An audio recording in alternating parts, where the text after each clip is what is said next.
Rated PG, patnubay at gabay ng magulang ay kailangan sa mga batang manonood.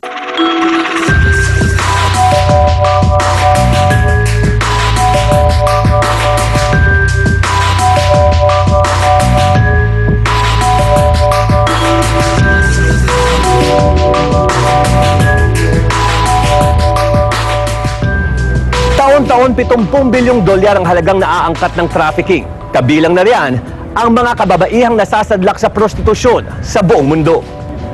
Sa Pilipinas, dahil sa batas man ang Republic Act 9262 na naglalayo mga laga sa karapatan ng mga kababaihan, lantaran pa rin silang inaabuso.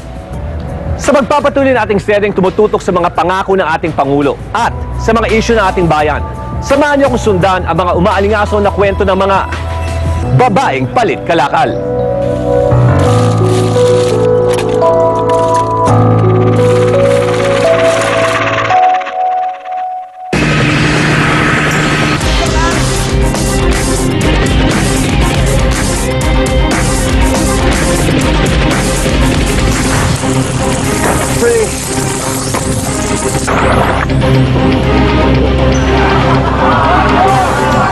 Pag-access na delikado sa ating kalusugan.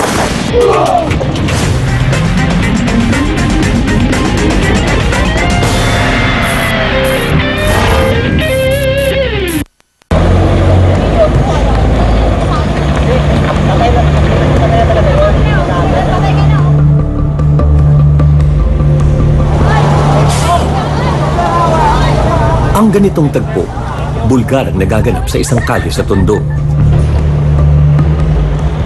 Kasi mga lalaki dyan, maraming galit sa laman dyan. Pag nakita ka nila, pagka-sexy suot mo, yayayain ka nila. Ang mga babaeng ito, parang mga asong nagtatakulan para lang mailako ang sarili. Talagang gano'n kasi trabaho namin, bastusin eh. Kaya syempre, alam nila, bastusin na nga kami. Kaya binabastos na kami lalo. Harap-harapang bastusan, walang hiya-hiyang kalakalan ng laman. Ako kasapin namin sila, lalandi-landi namin sila.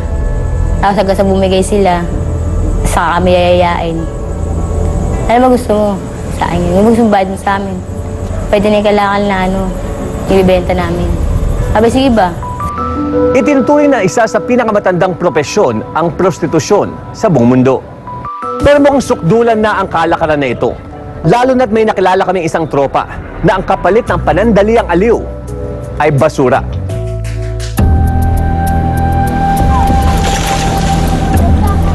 Sa isang tambakan sa Maynila, ang basura hindi lamang pantawid gutom.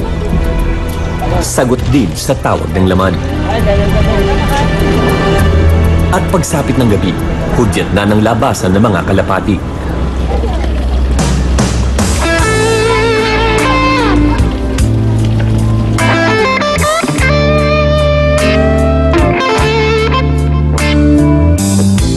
Nakilala namin si Osang, isa sa mga babaeng namumukadkad ang ganda, pagsapit ng dilim.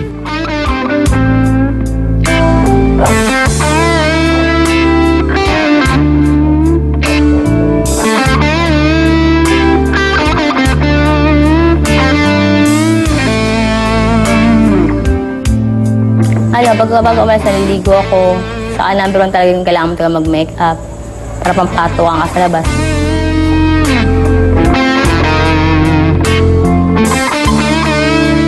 Number 1, marami rin kami na ibinugbukin sa labas. Kailangan bago ako lumabas ng bahay, maayos ka, nakabihis ka, at bagong paligo ka. Kasi sabi ng customer, kilala na namin, tikman na namin yun. Yun, okay lang sa amin yun. Hindi ikinahihiya ni Osang nang hanap buhay niya ay ang pagpaprostitute. Ginagawa ko na naman ito para sa anak ko kasi may anak ako 3 buwan. Dahil naman nagsusuporta, ay ginagawa ko ito para sa mga magulang. Kasi nangungupahan lang kami. Number 1, maraming bayaran sa bahay, tubig, ilaw. Kaya naobliga akong lumakad sa gabi.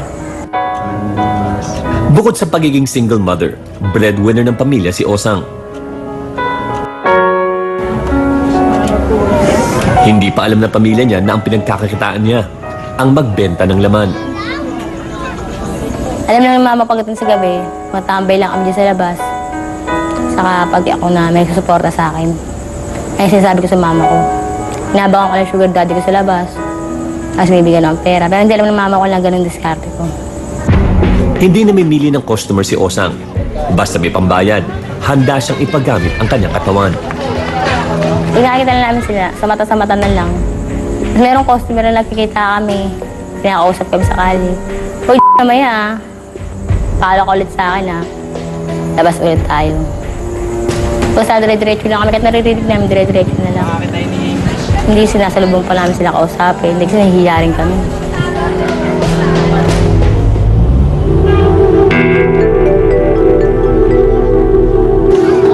At dahil ang karaniwang trabaho ng mga lalaki dito ay pagiging basurero, ang sinisingli Osang sa mga parokyano, basurang kalakal.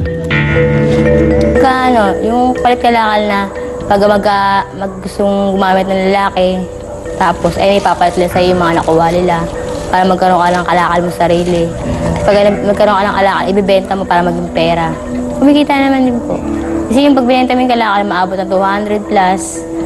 Pwede kung marami, haabot ng 300. Galing man sa tambakan ng customer at nanlilimahid pa ng basura, wala nang arte-arte si Osang, basta magkapera. Okay na sa amin yun. Kasi sanay na kami sa ganun eh. Pagkatapos namin kala kami nagpunas ng katawan. Kasi nila naman kasing hotel dito para maligo ka eh. Dito lang kasi barracks lang dito eh. Kasi sa ibabaw ng rep, pwede kayo Kasi sa ibabaw ka ng basura, pwede basta may sapin lang. Dahil walang pakundangan sa pakikipagtalik sa mga lalaki, madalas nakukutsa si Osang na may STD. Masakit sa amin yung pagsabihan kami na, ay baka may sakit na yan, mahirap na, mamahawa tayo dyan, kasi bati ka na dito yan. Kaya sinasagot namin. Sabi ko pag sinasabihan kami ganun, sabi ko ganun, hoy, tikpan nyo muna kayo bago nyo ay pagsabihan ng ganyan para malaman namin. Dahil katawan niya ang puhunan, bago dumiretso ng tagpuan, bumibili siya ng panlaban sa sakit. Bilan niya po. Amo ko silid. Ang tanging proteksyon niya, kapsu-kapsula ng antibiotic. Ate, saan niyo ba natutunan na yan yung gamot para hindi na magsakit?